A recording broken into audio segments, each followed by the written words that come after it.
Annalisa Burgos here in Honolulu, Hawaii. It's time for another Annalisa Unfiltered, the vlog, and I am driving from Ko'olina, which for a lot of people that is one of the must-see places here on Oahu because of the Disney Aulani Resort. And I mean, it is a nice resort, I have to say, because you know the slides and the setting are nice, but I don't know, it depends on the price. People are willing to pay a lot of money for it, so good for them. But if it weren't for maybe some Kama'aina discounts or friends with Disney Club benefits, I don't know if I'd come here and pay the full price. But anyway, headed into town and wanted to take the time to talk about what's going on here in Hawaii. So it's summer and there's tons of tourists in town, and you can feel it because of the traffic. And Waikiki, if you just go down to Waikiki, it definitely is like pre-COVID pandemic. And yeah, there's just tons of people from all over living their best life, I guess. The other day I went with a couple coworkers to do one of those booze cruises that people like to do. So essentially it's an hour-long boat ride on a catamaran, and it's all you can drink. Nothing fancy, just like cheap well drinks, some beer, some wine, and basically go out of Waikiki and go out toward the Diamond Head crater and then kind of circle back. So it's just a really nice view from the water to the shore and a fun time. But this particular ride that I had was full of tourists that were just having, partying, have a good time. I have nothing against that. I was young once, but it was kind of odd because I felt like it was a lot more crowded than I expected it to be. And I don't know what the capacity limits are for commercial boats right now. I don't know if it's 100%. I guess the way it felt like was that the boat had a lot of people in it, and the people couldn't really move without breathing in other people's air. Yeah, we're outdoors and it's windy, but still, it's a pandemic, right? You never know who you're around. And to make it a little bit much more fun, the music is kind of like a hip hop club type vibe. So everyone's twerking. Bunch of girls we had on our boat that were twerking and doing some crazy stuff. But I don't know, it just felt really strange. And I don't know if it's, again, because here in Hawaii we've just been so sheltered, and it's just been a different vibe altogether here during the pandemic over the past year and a half, that things like that are almost, I wouldn't say offensive, that's going too far, but it's just inappropriate almost. I feel like, I don't know. And I guess on the mainland it's just so different because people were just living their lives regularly, but here we were just a lot more cautious because we are, an island chain, and there's nothing really around us. If we need to help, there's really no one to help us. At least we have the military, so in worst case scenarios the military can help us, but yeah, we're pretty much isolated here. So so that was that boat ride. And what else was going on?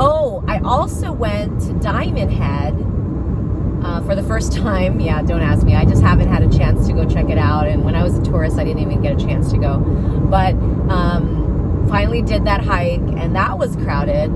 Went there. What day was it? This was King Kamehameha Day, which was it's a state holiday on Friday, honoring King Kamehameha the Great. And so it's, locals were out of work or school, and then you have a lot of tourists. I mean, at one point we had 37,000 people traveling across the islands, into and within the islands in one day. I mean, definitely pre-pandemic levels. And so at Diamond Head, that on that Friday, it was super crowded, tons of people.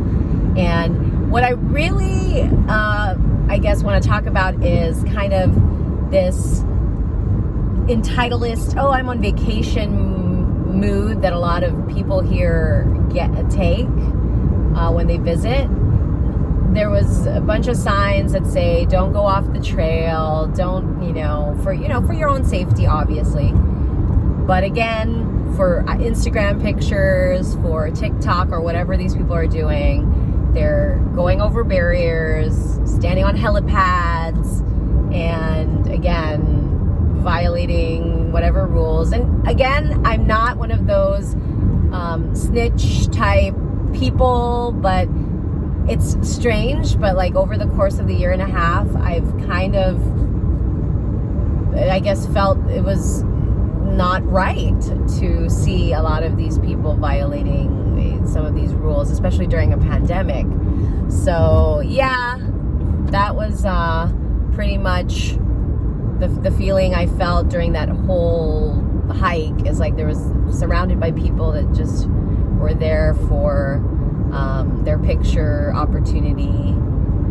Never will understand that because that's a social media generation thing. I didn't grow up with social media, so I use it now, obviously, because of work and because it just is the way of the world.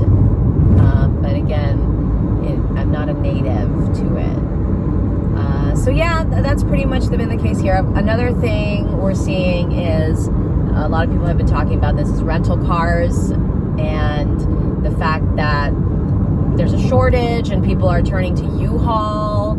And there was this one post I saw of a weatherman who was, I guess, who documented his experience renting a U-Haul because there just was no cars available, or they were charging ridiculous prices to rent a car because the demand's so high. So yeah, that was in poor taste for the weatherman to do that. But I guess, people are resourceful. They're gonna find ways to work around and save money and but still vacation and do what they want. It's the way. It's America's way.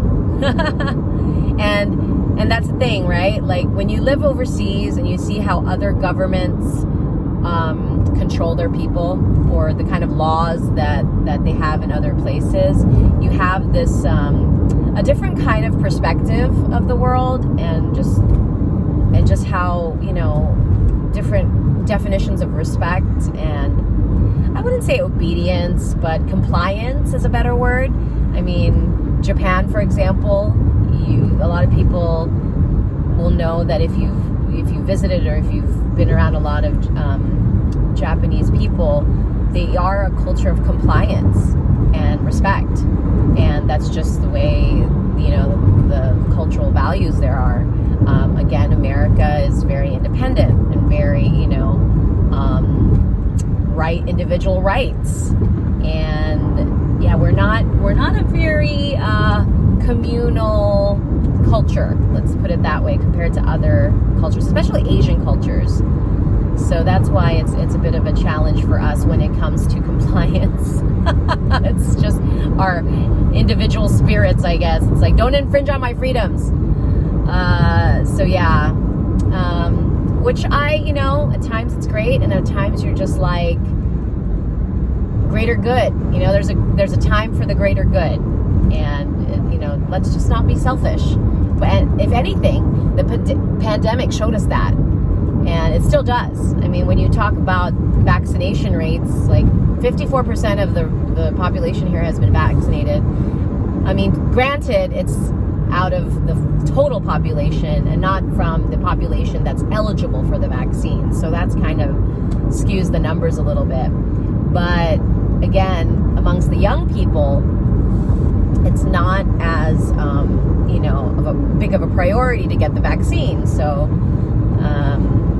they'll do it if they have family members that they live with, or if they have if they have this culture ingrained in them that they're doing it for others as opposed for themselves. But again, because we are Americans and we have this individualistic identity, that's the only thing I can explain as to why some people still don't want to get the vaccine. Aside from the fact that either you are not eligible because you're under 12, or you are medically compromised for whatever reason, you can't take it, or you're just one of those people that just don't believe in any kind of vaccine at all, or just kind of any pharmaceutical use of any kind. So there's people who are that, like anti-vaxxers that they would call themselves. So yeah, I me's been an interesting experience during the pandemic, just to see how, you try to make the argument that it's for the community, protect your community, protect your ohana, protect your family. But for some people, that argument is it falls on deaf ears, because it's not the cultural value they espouse. They value individual freedoms more and personal choice more. And so that's why, things like, if you try to argue with them about the greater good, it doesn't really work. So hence the other tactic of course, incentives, meaning it's a selfish way of trying to entice someone to get the vaccine. So it's not about this greater good reasoning, but hey, you can get something out of it, like money or free stuff or whatever reason, right? So I think that has helped for a lot of people, definitely, to get the vaccine, because they feel like, okay, well, I want to travel, I might as well, I can get into this contest and get free tickets to such and such, like Vegas, or free airline miles. So yeah, that's pretty much the mentality. You're in that boat of, oh well, it's not much of a priority for me, but if I can get something out of it, then hey, I'll do it. I don't think that's a lot of people though. So right now we're at 54%. They want us to get to 70% before they will lift all restrictions. But again, there's this argument that we will never really get to 70% because there's just not enough people eligible. There's a whole, sector of people that just aren't eligible for it. So, but then again, you talk to other state leaders and they say that we can do it. So it depends on who you talk to, or who, what side of the coin you're on. So that's pretty much it here in Hawaii. Again, want to make another public service announcement to our visitors that I know you're on vacation, you're having a great time of your life, and good for you that you're able to get out of your hometown to explore and come to this beautiful place. But let's try to be respectful. Like I just saw the other day, like I was telling you, at Diamond Head, people taking pictures on this area, this pedestal, I guess, or this rock area that was outside of the barrier of the hike, outside of the trail, and there's a clear sign that says don't pass this. But they wanted to get their nice picture of the view, so they did it. And then, but because they did it, so many other people saw it, and they're like, well, I want to do it too. So then it started this snowball effect where now there's just constant flow of people getting out to these areas outside of the trail and endangering themselves. And in the news, we reported because, hey, hikers got injured, or people got lost, or they just not prepared for whatever hike or thing they tried to do, sprained their ankle, hurt their leg, tried to jump off the falls and then hurt their neck, and then had to be airlifted. But again, when you're airlifted like that, it's us who pay. I didn't realize that, to be honest. I thought, when I say us, it's taxpayers. I honestly thought people had to pay for that. Like it was like an ambulance thing where if you if you call for the help, then you have to pay for that. But no, I was surprised to find out that actually that is a service that we offer, which as a taxpayer, I don't know if I support that. I think we should charge people if you're not a resident. So I don't know how it works with other states, but yeah, for here in Honolulu, because we have so many tourists, they should probably do something. And that's the thing. We had a year and a half to figure out over tourism, but we didn't. The state didn't do anything. Pretty much back to pre-pandemic levels. And people like me, you know, who are transplants, we know what it's like on the mainland. And we live here now, but it's like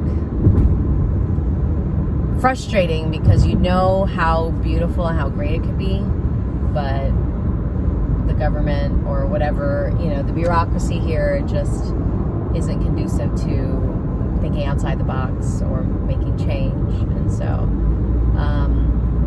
don't really know how we can tackle that. It's one of those things that where I'm sure people way before me continue to struggle with and complain about, and it's still the same. But you know, technically in a democracy, if things aren't going the way that we want it to be, if it's not progressing the way we want it to be, we should be able to do something to change it. But I don't know if you know, if people are exercising their right to change things here, or if they're just voting in more of the same. We'll see. Anyway, rant over, public service announcement over. Just wanted to give you an update, and again, aloha, take care everybody. Thanks for listening.